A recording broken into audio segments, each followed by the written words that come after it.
at it But this carefully. goes back to Najib's point earlier about not expecting our politicians to make things better for us, because we all expected the last group who were elected in 2015, we expected them to live up to their promise that that would have been the last election under first past the post, and of course it wasn't.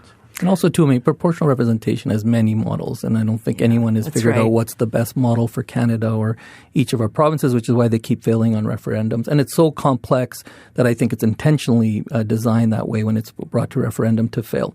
So I think it's really, you need to go down and break it down to the smaller pieces, and that's how you make what we talked about is the voting system more fair. You know, should we lower the voting age to 16? Should we allow people who are here on PR status to vote? I mean, if you're pay taxes, why can't you vote?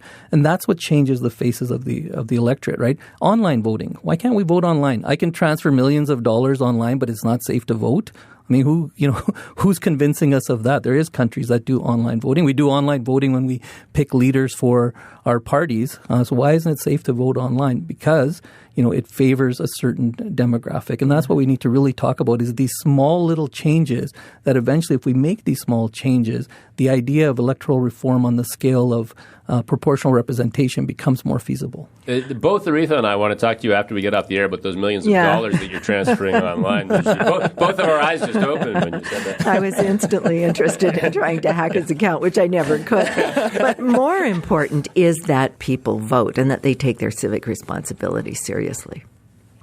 Yes, no, absolutely. I mean, this is the sort of fundamental question. Yeah. No matter what system you have in place, if only about half of the people are voting, it's still not going to reflect the wishes of everyone. That's right. Sure.